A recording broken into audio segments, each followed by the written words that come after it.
رسول اللہ رسول اللہ۔ آج کی جو گفتگو ہے وہ نوجوانوں کے حوالے سے ہے کہ ان کی ذمہ داریاں کیا ہیں، ان کے فضائل کیا ہیں، آپ صلی اللہ علیہ وسلم نے ان سے کیا امیدیں وابستہ فرمائی ہیں، اسلام کو نوجوانوں نے کیا کیا فوائد دیے ہیں، اس حوالے سے کچھ نہ کچھ گفتگو ہوگی۔ اللہ تبارک و تعالیٰ نے قرآن عزیز میں بھی نوجوان کا اور جوان کا تذکرہ فرمایا، اور احادیث میں بھی اس کی تفصیل بھی آتی ہے اور حوصلہ افزائی بھی آتی ہے، اور تاریخ بھی یہی بتلاتی ہے کہ جب کبھی بھی انقلاب آیا اور جب کبھی بھی کسی کو مشکل وقت میں کسی نے کندھا دیا تو تب بھی یہی نسل ہے۔ کوئی بھی زندگی کا پہلو ہم لگا لیتے ہیں، اسلام ہے، اسلام کے آگے جتنے شعبہ جات ہیں وہ لگا لیں، اور اسی طرح ہی ہم دنیا کے جتنے پہلو، حکومتی نظام لگا لیں، اقتصادی نظام لگا لیں، معاشی لگا لیں، سماجی لگا لیں، سیاسی لگا لیں، معاشرتی لگا لیں، مطلب جس بھی پہلو پہ بات کریں تو یہی طاقتور صنف اور قسم ہے جو ہمیشہ ہی انقلاب کھڑا کرتی ہے۔ اللہ جل جلالہ نے قرآن عزیز میں جب ان کا تذکرہ فرمایا کہ انہم فتیۃ آمنوا بربہم وزدناہم ہدی، اصحاب کہف، کہ یہ وہ لوگ تھے کہ سب نے جو اوپر کے تھے انہوں نے پوری کی پوری قوم کو دبوچ لیا تھا کہ آپ لوگ ہماری عبادت کرو اور ہمیں خدا مانو اور ہمیں کرتا دھرتا مانو، لیکن ایک مٹھی بھر لوگ تھے، فتیۃ بربہم انہم آمنوا، کہ وہ جنہوں نے ایمان لایا، اور وہ لوگ جنہوں نے آنکھوں میں آنکھیں ڈال کے اس بادشاہ سے بات کی کہ ہم آپ کے بات ماننے کو تیار نہیں، حکمت عملی کے بنیاد پر انہوں نے راستہ لیا، وزدناہم ہدی، تو پھر ہم نے ان کی ہدایت، رشد، رہنمائی بھی مزید بڑھا لی کہ یہ کچھ کرنا چاہتے ہیں تو ان کو ہم کر کے ہی دکھلاتے ہیں۔ اچھا، یہ جو کچھ کرنا چاہتے ہیں ہم ان کو کچھ کر کے دکھلاتے ہیں، یہ فطرت ہے۔ والدین جب دیکھتے ہیں کہ بچہ شاپ پہ آنا شروع ہوا، فیکٹری میں آنا شروع ہوا، اور گھر میں سنجیدگی والے آثار ان میں آنا شروع ہوئے، تو پھر اب لگتا ہے کہ اس کو میں اپنا بزنس کر کے دے دوں، کہ تب جا کے ایک امید وابستہ ہوتی ہے کہ بھی اس کو اپنی جو ہے نا وہ اپنا کاروبار کروا دیں۔ اچھا، اس کو جو ہے وہ اب اپنی موٹر بائک لے کے دے دیں، اب اس کو اپنی گاڑی لے کے دے دیں، اب اس کو اپنا گھر بنا کے دے دیں، پھر ایک سٹیج آتی ہے کہ اب اس کی شادی کر دیں، کہ اس میں وہ آثار نظر آتے ہیں۔ تو اللہ جل جلالہ نے ان کی اپنی طرف آنے کی جو سنجیدگی اور متانت تھی وہ دیکھی تو فرمایا زدناہم ہدی، تو پھر ان کی رہنمائی میں اور ان کی رشد کو ہم نے کامل کر دیا اور ان کی مددیں بھی فرمائی۔ ایسے ہی موسیٰ علیہ السلام کی جب باری آئی کہ موسیٰ علیہ السلام پہ بھی اللہ جل جلالہ نے جب ان کو فرمایا تو الا ذریۃ من قومہ، بڑوں نے نہیں مانا تو ان کی ذریت نے ہی مانا ہے، ان کی اولادوں نے ہی مانا ہے، یعنی نوجوان جو تھے انہوں نے ہی موسیٰ علیہ السلام کی بات کو مانا ہے، باقی ماننے والے کوئی تیار نہیں تھے۔ ابراہیم علیہ السلام کی جب باری آئی تو ابراہیم علیہ السلام نے جب بتوں کو ٹھکانے لگایا، حقیقت میں تو ان کی عقلوں کو ٹھکانے لگایا، تو اس وقت جب انہوں نے بات کی کہ ہاتھ ہو گیا ہمارے بتوں کے ساتھ، تو اس وقت جو لفظ انہوں نے بتلایا، جو قرآن عزیز نے نقل کیا کہ کہ وہ ابراہیم یقال لہ ابراہیم فتى یذکرہم یقال لہ ابراہیم، ایک نوجوان ہے، اس کو وہ اس طرح کی باتیں کرتا رہتا ہے کہ بتوں سے کچھ نہیں ہوتا، اور یہ ایویں ہی جو ہے انہوں نے اپنے سے گڑ لیے ہوئے، اپنا ہی نظام بنا لیا ہوا۔ یقال لہ ابراہیم، ابراہیم اس نوجوان کو کہتے ہیں۔ تو اللہ جل جلالہ نے یہاں پر بھی جوان ہی تذکرہ فرمایا کہ ابراہیم علیہ السلام جوانی میں ہی انہوں نے یہ کام کر دکھلایا تھا۔ آپ صلی اللہ علیہ وسلم نے فرمایا کہ نوجوانوں کی قدر کرو اور ان کی حوصلہ افزائی کرو، نوجوانوں کی قدر کرو، ان کی حوصلہ افزائی کرو، یہ بہت رحم دل ہوتے ہیں، یہ تھوڑی سی حوصلہ افزائی سے آپ کے کام کے بن جاتے ہیں۔ پھر آپ صلی اللہ علیہ وسلم نے دلیل کے طور پر فرمایا کہ مکہ المکرمہ میں مجھے بوڑھوں نے ٹھکرا دیا،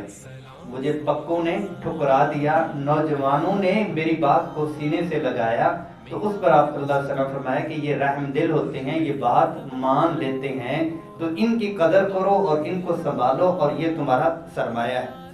رسول اللہ صلی اللہ علیہ وسلم کی حیات طیبہ کے مختلف پہلوؤں کو دیکھتے ہوئے کہ رسول اللہ صلی اللہ علیہ وسلم اس طبقے کو کس درجے سے دیکھتے تھے اور کتنی اس طبقے کو کمپنی دیا کرتے تھے، اور ان کی بنیاد کن بنیادوں پر رسول اللہ صلی اللہ علیہ وسلم نے رکھی تھی۔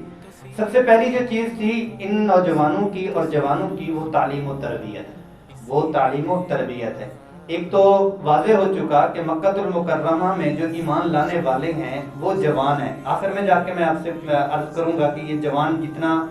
تذکرہ ہو رہا ہے احادیث میں آتا ہے، پھر کچھ فضائل آگے آئیں گے کہ جوانی کب سے کب تک ہے، بڑھاپا کب سے کب تک ہے، بچپنا کب سے کب تک ہے، وہ میں آخر میں آپ کو پیش کر دوں گا۔ لیکن یہ ہے کہ آپ صلی اللہ علیہ وسلم نے جب فرمایا کہ میرے اوپر جو سب سے پہلے ایمان لانے والے ہیں شروع میں وہ نوجوان ہیں، وہ جوان ہیں، تو اس سے یہ پتہ چلا کہ ان کو آپ صلی اللہ علیہ وسلم نے بنیادی طور پر کن چیزوں سے جوڑا، وہ تعلیم ہے، وہ تعلیم و تربیت ہے، کہ ان کی جو بنیاد ہے وہ تعلیم و تربیت کے اوپر ہے، اور انسان کی قیمت بھی تعلیم و تربیت پہ ہے۔ اتنا بھلا خوبصورت انسان ہوتا ہے لیکن اس کے اندر علم نہ ہونے کی وجہ سے اس کو اٹھنا بیٹھنا ہی نہیں آتا، بات اور سلیقہ تک نہیں آتا۔ تعلیم اصل میں شعور اور آگاہی اور نور ہے جو خود بخود ظلمت کو جو ہے وہ ختم کر دیتا ہے۔ تعلیم علم سے، علامت سے ہے، ایک نشانی ہے جو خود بخود روشنی ہے، تو وہ تعلیم و تربیت پہ آپ صلی اللہ علیہ وسلم نے ان کو جوڑا۔ اچھا، وہ جو تعلیم و تربیت تھی وہ کون سی تھی؟ وہ علم کون سا تھا؟ وہ علم القرآن تھا، وہ علم القرآن تھا۔ ہمارے علماء میں سے مولانا زید الراشدی صاحب مفکر اسلام ہیں، ان کی بھی اپنی تحقیق ہے، اور یقیناً انہوں نے فرمایا کہ آج ہمیں شکوہ ہے اپنی اولادوں سے اور اپنے جوانوں سے۔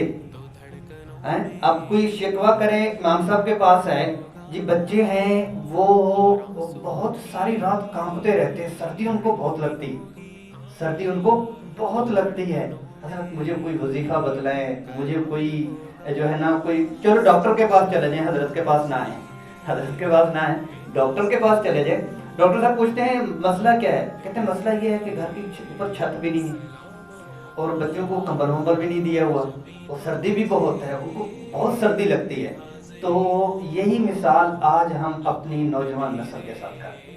سارے یہی کہہ رہے ہیں کہ نوجوان سنبھالے نہیں جا رہے، نوجوانوں کو، ہماری اولادوں کو، ہماری بچیاں، ہمارے بچے اور ہمارے جوان، ہمارے یہ، تو انہوں نے یہ کرایا کہ قرآن اور حدیث آپ نے اپنے بچے کو پڑھایا، سیرت آپ نے بچے کو پڑھائی، قرآن مجید کا ترجمہ اور مکمل پڑھایا نہیں پڑھایا؟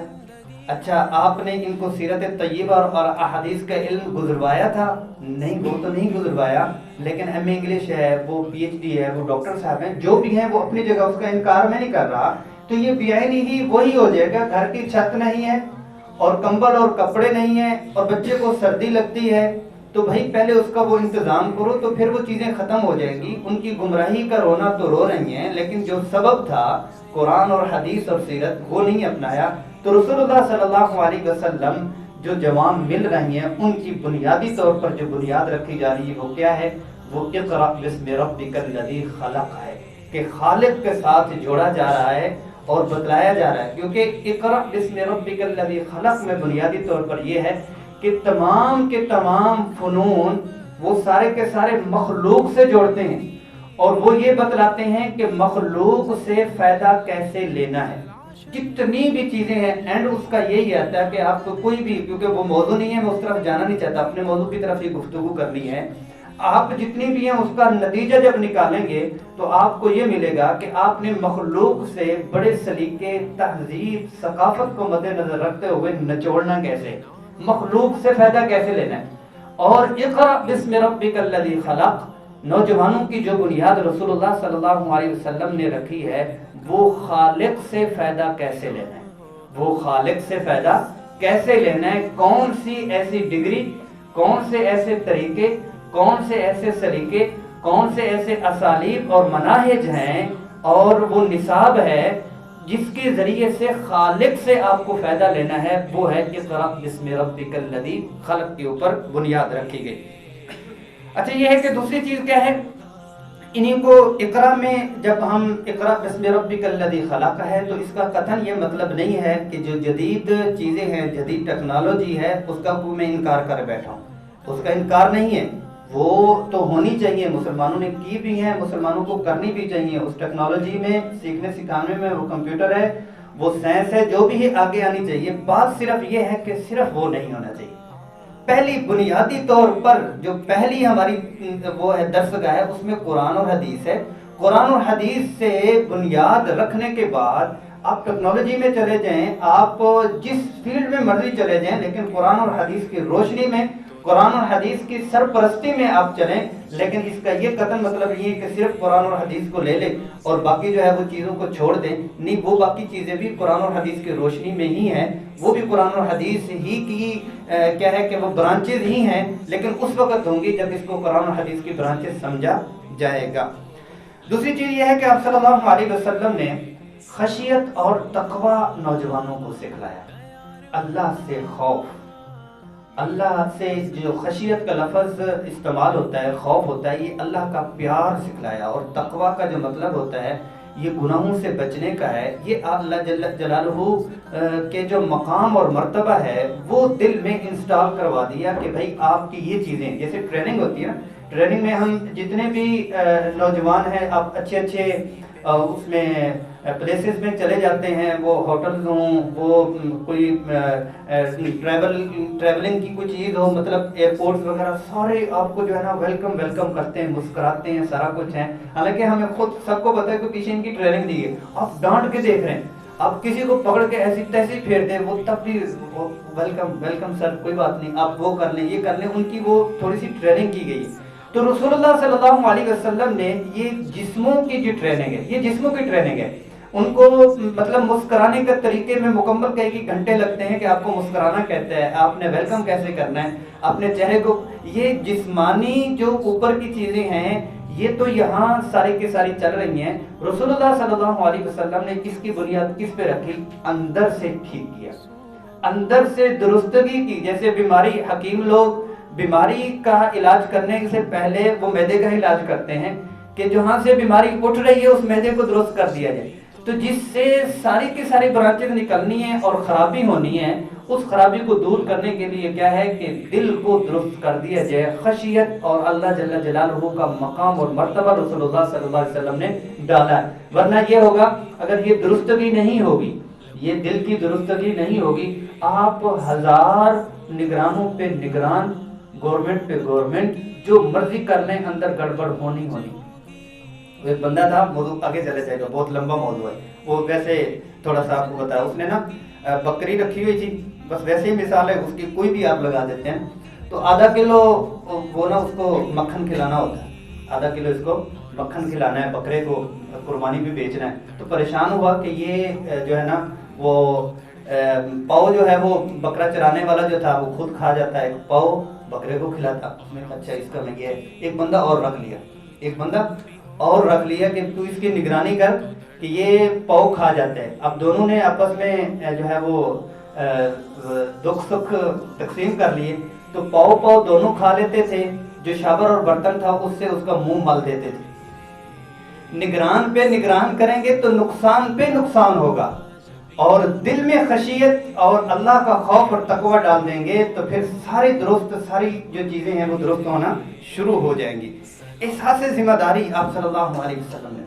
احساس ذمہ داری میں بڑی احادیث آتی ہیں، ان احادیث میں آپ صلی اللہ علیہ وسلم نے فرمایا نوجوانوں کو کہ بھائی ایسا ہے کہ جیسے آج کے نوجوان کو جتنوں نے بھی لیا ہوا ہے وہ ان کی فیوچر کی باتیں کر لیں، ان کے روشن مستقبل کی باتیں کر لیں، تو سارے کے سارے ان کی باتیں کرنا شروع ہو جاتے ہیں، سارے کے سارے ان کے آگے پیچھے، حالانکہ انہوں نے کوئی ہاتھ میں تھما نہیں دینا روشن مستقبل، انہوں نے صرف اس کے اوپر صرف لیکچر دینا ہے اور ان کو سبق باغ دکھانے ہیں، وہ موٹیویشنل اسپیکرز ہوں، وہ دوسرے تیسرے نام کر لیں، سارے ان کے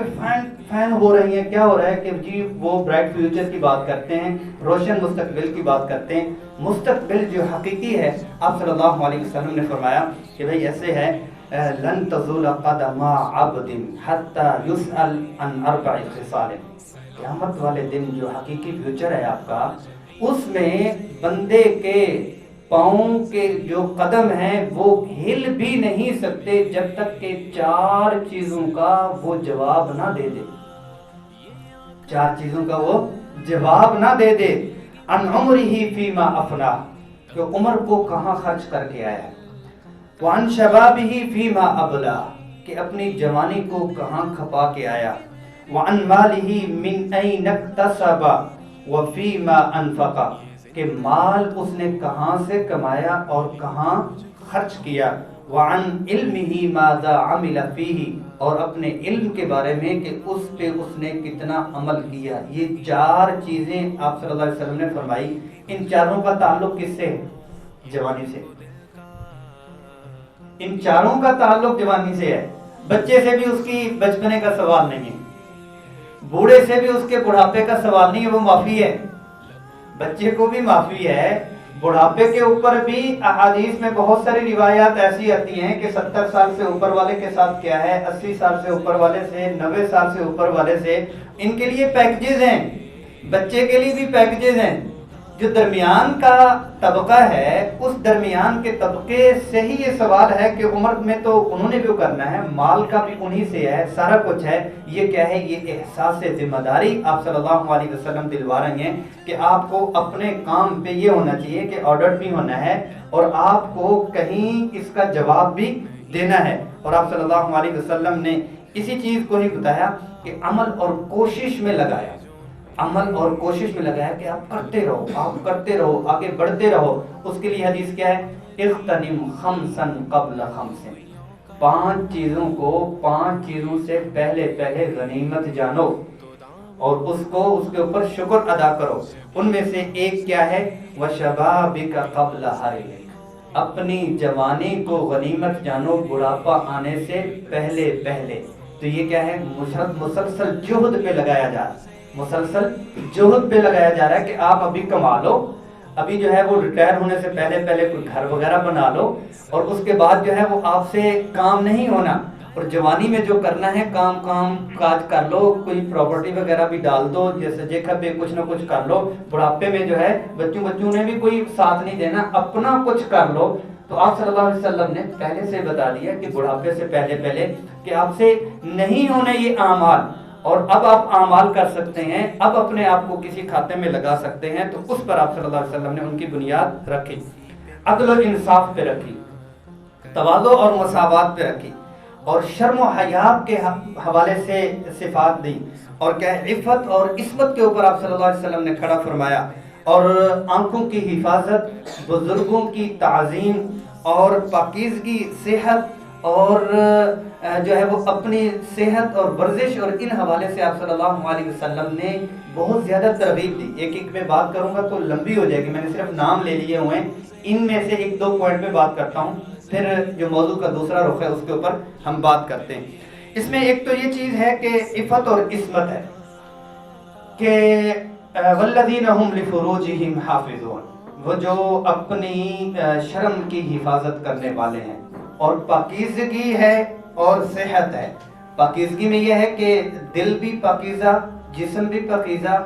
دماغ بھی پاکیزہ، اور سوچ بھی پاکیزہ،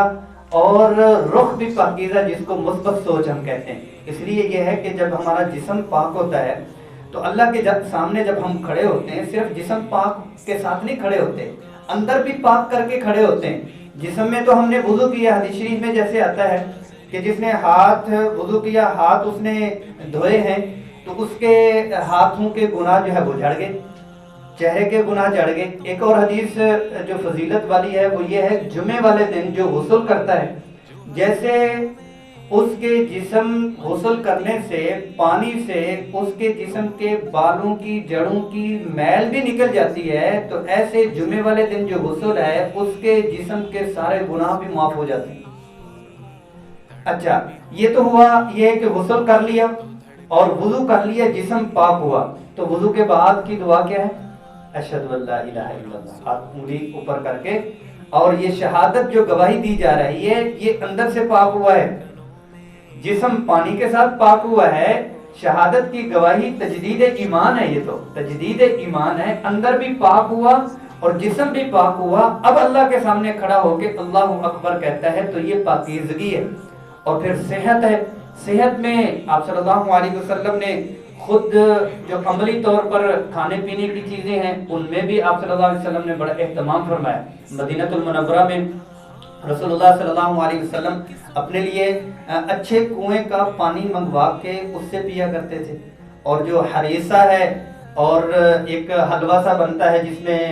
کھجور اور دودھ اور اس قسم کی چیزیں ڈالی جاتی ہیں، وہ آج بھی کوئی استعمال کرے تو بوڑھا بھی جوان ہو جائے، مطلب استعمال میں، صحت پہ بچانے میں آپ صلی اللہ علیہ وسلم نے ترغیب دی، اور یہ فرمایا المؤمن القوی احب الی اللہ من المؤمن الضعیف، اللہ جل جلالہ کو طاقتور مسلمان، طاقتور جوان، وہ ضعیف مریل اور کمزور سے زیادہ عزیز ہے اور پسندیدہ ہے۔ تو اس میں یہ جتنی چیزیں آ گئی ہیں میں نے بیان کر لی ہیں، تو جو آج کی ہماری غذائیں ہیں جس کو ہم فاسٹ فوڈ کہہ لیں، فاسٹ فوڈ ہے، حقیقت میں یہ فاسٹ لائف ہے، جو وہ کھائے اور جلدی جلدی جائے، جلدی جلدی کھائے اور جلدی جلدی جائے، پکانا بھی اس کا جلدی اور کھانا بھی اس کا جلدی اور جانا بھی اس کا جلدی۔ اب یہ ہے کہ فاسٹ فوڈ کی جو اثرات ہیں وہ کیا ہیں، جس بڑی ایک جگہ پہ جانا ہوا تو وہاں پہ ماشاءاللہ ایک گاؤں ٹائپ تھا نا، مسجد میں کافی ساری جو ہے نا وہ کرسیاں پڑی تھی، میں نے کہا ماشاءاللہ یہاں کافی امیر لوگ رہتے ہیں، انہوں نے کہا آپ کو کیسے پتا چلا؟ میں نے کہا کرسیوں سے پتا چلا، کرسیوں سے پتا چلا کہ 30-35 سال میں اور 30 سال میں 25 سے اوپر جو ہے وہ گھٹنے کام کرنا چھوڑ گئے ہیں، کمر نے ساتھ دینا چھوڑ دیا ہوا ہے۔ بھئی حیات الصحابہ میں وثیابہ کا فطاہر کہ پاکیزگی ہے اور صحت ہے کہ نوجوان اپنی صحت کے اوپر کنٹرول کرے۔ یہ کیا ہے کہ پیپسی ہی پی جا رہی ہیں اور بیکری ہی کھائی جا رہی ہیں، اور کیا ہے چلو بچوں کے اوپر تو جو بھی ہے، لیکن جوان جو ہے وہ کئی ہفتے اور مہینے گزر جاتے ہیں کہ گھر کا کھانا، دیسی کھانا وہ اس طرف آتے نہیں ہیں۔ ہاں ٹھیک ہے فاسٹ فوڈ ہے یا وہ دوسرا چیز ہے، لیکن اس میں بھی جو طاقت اور جسم کو کچھ دینے والی چیز ہو، وہ فریش فروٹ ہے، وہ ڈرائی فروٹ ہے، وہ دوسری چیزیں ہیں، وہ دودھ ہے، جو فطری اور نیچرل چیزیں ہیں، اس کے اوپر نوجوانوں کو آنا ہوگا۔ یہ آپ صلی اللہ علیہ وسلم کی سنت ہے۔ اچھا یہ ہے کہ آپ صلی اللہ علیہ وسلم نے جوانوں کے حوالے سے جو بتلایا ہے کہ جو دنیا میں ہیں اور جن کی طاقت اللہ جل جلالہ نے دی ہوئی ہے، اور آخرت میں ان کا کیا مقام اور مرتبہ ہو، کیونکہ اسلام نے اور آپ صلی اللہ علیہ وسلم نے ہمیشہ، یہ تو دنیا کی چیزیں ہیں کہ دنیا میں ہی ہمیں نظر آ رہا ہے، آخرت میں کیا ہے۔ آپ صلی اللہ علیہ وسلم نے فرمایا 7 قسم کے لوگ ایسے ہیں، 7 قسم کے لوگ ایسے ہیں کہ اللہ جل جلالہ ان کو عرش کے نیچے سائے میں، ٹھنڈے سائے میں جگہ دیں گے۔ ان 7 میں سے ایک یہ ہے کہ شاب نشأ فی عبادت ربہ، کہ ایسا نوجوان اور جوان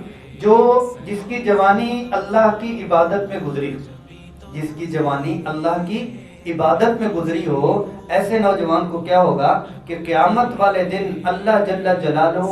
عرش کا سایہ نصیب فرمائیں گے کہ یہ نوجوان ہے۔ حدیث شریف میں آتا ہے کہ جب کوئی بندہ نوجوان سجدہ کرتا ہے تو اللہ جل، حدیث قدسی ہے، اللہ جل جلالہ فرماتے ہیں انت عندی کبعض ملائکتی، اے نوجوان تو میرے لیے ایسے ہے جیسے ایک فرشتہ ہوتا ہے، میرے لیے ایسے ہے جیسے ایک فرشتہ ہوتا ہے۔ اچھا اتنی بڑی فضیلت کیسے، اتنی بڑی فضیلت کیسے کہ اس میں طاقت ہے۔ اللہ جل جلالہ نے الذی خلقکم، جس ذات نے تمہیں پیدا کیا، من ضعف ثم جعل من بعد ضعف قوہ، کہ اللہ جل جلالہ نے آپ کو کمزوری سے، بڑھاپا بھی کمزوری ہے، بچپن بھی کمزوری ہے، درمیان میں ہے طاقت، درمیان میں ہے طاقت۔ اب اس طاقت کو استعمال الٹا کاموں میں کرنے کی بجائے وہ اللہ کے سامنے سجدے میں کر رہا ہے، اللہ کے سامنے سجدے میں کر رہا ہے، تو اللہ جل جلالہ تبھی اسے فرماتے ہیں کہ یہ فرشتے کی حیثیت رکھتا ہے۔ اور صحابہ کرام نے اپنی جوانی اور اپنی طاقت کو کن کن چیزوں میں، ان کی جہاد کی جو مہمات ہیں تو دنگ بندہ رہ جاتا ہے، ان کی صبح و شام کی جو دعوت و تبلیغ کے سلسلے میں بندہ دنگ رہ جاتا ہے۔ اچھا، ان کی جو عبادات ہیں، تلاوت ہے، ان کے جو ذوق ہیں، آپ خود اندازہ کریں۔ ایک حدیث شریف میں عبداللہ ابن عمر رضی اللہ عنہ فرماتے ہیں، جمعت القرآن، میں نے قرآن مجید کو جمع کر لیا، فقرأتہ کلہ فی لیلۃ، یعنی اس وقت قرآن مجید کو آپ صلی اللہ علیہ وسلم کے ہوتے ہوئے جمع فرمانا بھی ایک بہت بڑا کمال ہے، ایک بہت بڑا کمال ہے، کیونکہ اس وقت جمع نہیں ہوا تھا، تھوڑا تھوڑا علیحدہ چیزوں میں اس کو تقسیم کیا ہوا تھا۔ اب کیا ہے کہ آپ صلی اللہ علیہ وسلم کے فرمانے لگے، یا رسول اللہ میں نے قرآن مجید جمع کر لیا ہوا ہے اور میں روزانہ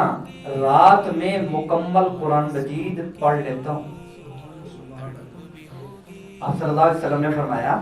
اخشا ان یطول علیک الزمان، مجھے تھوڑا سا خدشہ لگتا ہے کہ ٹائم آپ کو زیادہ لگے گا تو آپ میں سعامت اور اکتاہٹ نہ آ جائے، تو آپ ایسا کریں، آپ ایک شہر میں، ایک مہینے میں تکمیل کر لیا کریں۔ جواب کیا ہے ان کا؟ اللہ اکبر، جواب یہ ہے، دعنی استمتع من قوتی و شبابی، یا رسول اللہ صلی اللہ علیہ وسلم مجھے آپ اگر اجازت دے دیں، میں اپنی اس طاقت اور جوانی کے مزے لے لوں، اس طاقت اور جوانی کے مزے لے لوں، مجھے مزہ لینے دیں۔ آپ صلی اللہ علیہ وسلم نے فرمایا، نہیں، عن سبع، کہ 7 دنوں میں آپ کر لیا کرو۔ انہوں نے فرمایا، نہیں یا رسول اللہ، مجھے اور بڑھا دیں۔ تو اس موقع کے اوپر آپ صلی اللہ علیہ وسلم نے فرمایا، عام معمول صحابہ کرام کا کہ جمعے والے دن وہ قرآن مجید شروع کرتے، اور جمعرات والے دن ان کا قرآن مجید کیا کہ افطاری کے ساتھ ختم ہوتا تھا۔ پیر اور جمعرات کا روزہ ہے، جمعے والے دن قرآن مجید شروع کیا، 7 منزلوں میں انہوں نے قرآن مجید کو پڑھا، اور جمعرات والے دن 7واں دن بنتا ہے، ایک دن پہلے، اب اس میں ان کا روزہ ہے، افطاری کے ساتھ قرآن مجید بھی تکمیل ہے اور روزے کی بھی تکمیل ہے۔ یہ عام معمول صحابہ کرام کا تھا کہ اتنا وہ کرتے تھے کہ جوانی سے وہ مزہ لے رہے ہیں۔ آج اگر یہ کہوں کہ اتنا آپ کو، میں آج کے دور میں صرف سبحان اللہ کہہ سکتا ہوں، اور لیکن اگر تھوڑا سا میں اس کو یہ کہوں کہ اچھا 6 پارے 7 پارے روزانہ پڑھنے میں کتنا ٹائم لگے گا، اگر ناظرے والا ہے آدھے گھنٹے میں پڑھتا ہے تو کتنے 2.5-3 گھنٹے میں اس کو لگیں گے، 2.5-3-4 گھنٹے اس کو لگتے ہیں۔ چلے جی 4 گھنٹے کے ساتھ یہ ہے کہ آپ 4 کی بجائے 5 گھنٹے ہی لگا لیں، 5 گھنٹے لگا لیں۔ آج کے دور میں چلو جو مصروف ہیں وہ تو مصروف ہیں، اپنے کام میں ٹائم میں لگے ہوئے ہیں، آپ کو موبائل میں فنکشن اور ایسی تو چیزیں ہو جاتی ہیں جو سکرین ٹائم آپ کا بتلاتا ہے کہ 24 گھنٹے کے بعد آپ کی سکرین کتنی جو ہے وہ آن رہی ہے، یعنی آپ کتنی دیر موبائل کو دیکھتے رہیں، آپ موبائل کو کتنی دیر استعمال کرتے رہیے۔ 24 گھنٹے میں آپ سکرین ٹائم دیکھ لیں جناب، اگر قرآن کو ٹائم نہیں دیں گے کہیں تو دے رہے، اگر مسجد کو ٹائم نہیں دے رہے، اللہ کو ٹائم نہیں دے رہے، کہیں تو ٹائم دے رہے ہیں۔ صحابہ کرام نے وہ والا وقت اللہ کو دے دیا تھا، اللہ نے ان کے اوقات میں برکتیں ڈال دی تھی، اور سارے کمانے والے پوری نہیں ہو رہی، سارے کمانے والے اور پوری نہیں ہو رہی۔ کیوں نہیں ہو رہی ہے؟ کہ اللہ کو ٹائم نہیں دیا جا رہا، اللہ کو ٹائم نہیں دیا جا رہا۔ اب یہی وہ چیز ہے کہ صحابہ کرام نے دعنی استمتع من قوتی و شبابی، کہ مجھے آپ چھوڑ دیں کہ میں اپنی جوانی سے اور اپنی قوت سے اور اس جوانی سے مزہ لے لوں کہ قرآن مجید کو مجھے پڑھنا ہی دیں۔ اور رسول اللہ صلی اللہ علیہ وسلم جو ترغیب دینے کے لیے آئے اور قوم کو اور اپنے ماننے والوں کو کسی عمل پہ کھڑا کرنے کے لیے آئے، کیا خوبصورت منظر ہے کہ وہ کہہ رہے ہیں کہ آپ کام کر لیں، ٹیچر خود کہے کہ آپ تھوڑا کام پڑھیں، ٹیچر خود کہے کہ آپ پیپر تھوڑا لکھیں، ٹیچر خود کہے کہ آپ یہ بولا وہ کام کر لیں، تو یہ کیا ہے کہ یہ بہت ہی خوبصورت حسین، یہ آپ صلی اللہ علیہ وسلم کی تعلیمات ہی تھی۔ اچھا یہ ہے کہ جب ہم نے یہ سارا کچھ سن لیا ہے تو اس سننے میں اب اس طرف بھی تھوڑا سا آ جاتے ہیں کہ جوانی شروع کب سے ہوتی ہے اور ختم کب ہوتی ہے؟ جوانی شروع کب سے ہوتی ہے اور ختم کب ہوتی ہے؟ کیونکہ ہمارے ہاں تو جس کی شادی ہوگی وہ بوڑھا ہو گیا.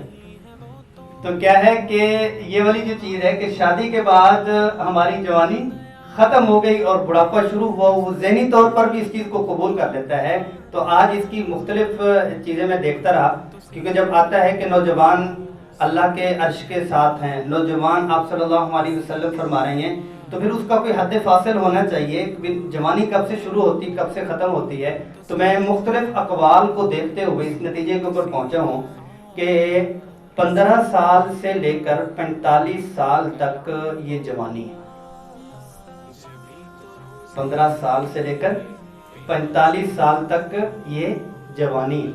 اور 45 سال سے لے کر 65 سال تک اس کو کہولت کہتے ہیں، پکی عمر کہتے ہیں، پختگی کہتے ہیں. بڑھاپا یہ بھی نہیں،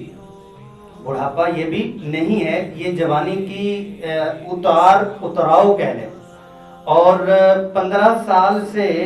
25 سال تک جوانی کی چڑھائی کہہ لیں. جوانی 15 سال سے شروع ہو جاتی ہے، اور 45 سال سے 65 سال تک آپ اترائی کہہ سکتے ہیں. لیکن یہ ہے کہ جو بڑھاپا شروع ہو رہا وہ 65 سال کے بعد شروع ہو رہا. موجودہ اپنے حالات کو دیکھتے ہوئے، یہ 2021 کی بات ہے، 22 آپ کہہ لیں، موجودہ مختلف اقوال، وہ عربی میں بھی ہے، سائنسدانوں کے بھی ہیں، اپنے علاقائی بھی ہیں، مختلف بہت سارے اقوال ہیں. ان تمام کو دیکھتے ہوئے اب اس چیز میں تھوڑا سا ہم آ جائیں کہ ہم اپنے آپ کو 15 سال سے 45 سال والے جتنے بھی ہیں وہ سارے کے سارے ان فضیلتوں کو لے سکتے ہیں یا نہیں لے سکتے؟ سارے لے سکتے ہیں. 45 سال والے وہ تہجد میں ہیں، وہ گناہوں سے بچنے میں ہیں، وہ قرآن مجید کی تلاوت اور سیکھنے میں ہیں، وہ اللہ کی اطاعت اور بزرگی میں ہیں، اور وہ دین کو پھیلانے تبلیغ کرنے میں ہیں. یہ سارے کے سارے اس میں اپنی فضیلتیں لے سکتے ہیں. ذرا پتہ چل جائے کہ کون کون جوان ہیں 45 سال سے نیچے والے. واہ جی واہ، ذہن گئی، ماشاءاللہ ماشاءاللہ ماشاءاللہ، بڑے جوان نوجوان ہیں، نوجوان. تو یہ ہے کہ 65 سے اوپر والے جو ہے وہ بوڑھے ہیں. 55 سے 65 والے بھی جو ہے وہ بوڑھے نہیں ہیں. 65 سے اوپر والا جو ہے وہ بوڑھا ہے. تو میرے خیال میں 2 ہی ہمارے ہوں گے، 1 2 3 شوکت صاحب ہوں گے. شوکت صاحب تو ویسے اچھا، اگلی ان کی بھی تسلی کے لیے جو 3 4 بزرگ ہیں ہمارے، ویسے تو سارے ہی ہمارے وہ ہیں جو 65 سے اوپر والے ہیں، ان کے لیے ایک جملہ کہ ہمارے بزرگ جتنے بھی بیٹھے ہیں ان کے حوصلہ افزائی کے لیے، مرد کبھی بوڑھا ہوتا ہی نہیں ہے. سبحان اللہ ہے. مرد کبھی بوڑھا ہوتا ہی نہیں ہے. میں اگر یہ کہوں کہ مسلمان کبھی بوڑھا نہیں ہوتا، تو جذبے جوان ہونے چاہیے، ذہن جوان ہونا چاہیے، اور جو سوچ ہے وہ جوان اور پختہ ہونی چاہیے. کہ بڑے بڑے جو بزرگ ہیں حقیقت میں نوجوانوں کو چلانے والے، نئی سوچ دینے والے وہ بزرگ ہی ہوتے ہیں. مسلمان کبھی ڈھلوان کی طرف نہیں ہوتا، ہمیشہ وہ پروان کی طرف اور عروج کی طرف ہی ہوتا ہے. تو مسلمان کبھی سوچ کے اعتبار سے، مسلمان کبھی ہمت کے اعتبار سے، ولولے اور جذبے کے اعتبار سے کبھی بوڑھا نہیں ہوتا. تو یہ چند کچھ چیزیں تھیں جو میں نے آپ کے سامنے رکھ دی. آخر میں نوجوانوں کی اور جوانوں کی توبہ کے حوالے سے 1 2 حدیثیں آپ کے سامنے پیش کر دیتا ہوں، بعد میں سوالات لے لیتے ہیں. حدیث شریف میں آتا ہے توبۃ شاب واحد احب الی اللہ من توبۃ الف شیخ. اللہ، ایک نوجوان کی توبہ. نوجوان میں اب آپ کو آ چکا ہے کہ 45 50 55 یہ سارے ہی آ رہا ہے. اس میں اپنے آپ کو اسی میں سمجھے، کہ یہ نہیں ہے کہ 20 25 والے کو ہم نوجوان کہتے ہیں جو ذرا پھرتیلا سا ہو اور یہ کہ بے سمجھی میں ہو. نہیں، یہ اب تشریح ہو چکی ہوئی ہے. توبۃ شاب واحد، ایک نوجوان اور جوان کی توبہ اللہ کو 1000 بوڑھوں کی توبہ سے زیادہ پسندیدہ ہے. حدیث شریف میں آتا ہے بہترین نوجوان وہ ہے، بہترین نوجوان وہ ہے جو جوانی میں بڑھاپے کے آثار کو رکھے. جو جوانی میں بڑھاپے کے آثار رکھے. بڑھاپے کے آثار جسمانی طور پر نہیں ہے، صفات کے طور پر ہیں. ہے وہ جوان لیکن اس کی پختگی، اس کی سنجیدگی، اس کا انداز، اس کی گفتگو، اس کی پختگی اور اس کا عہد و پیمان کے اوپر مکمل اترنا، اس کا ٹائم ٹیبل، اس کا جاگنا، اس کا اٹھنا اور اس کی جو روٹین ہے وہ ہے تو جوان، لیکن روٹین اس کی اسلام اور عمل کے اعتبار سے بزرگوں والی ہے، تو یہ سب سے بہترین نوجوان ہے. اللہ جل جلالہ ہمیں اپنی نئی نسل اس کو بھی اور اپنی ذمہ داریوں کو پہچاننے کی، عمل کی توفیق نصیب فرمائے اور آخرت میں جتنی فضیلتیں اللہ جل جلالہ نے ہمیں دی ہیں ان کے اوپر عمل کی توفیق نصیب فرمائے. اب آپ جو ہے سوالات مجھے بتا دیں پھر لبوں پہ میرے سلام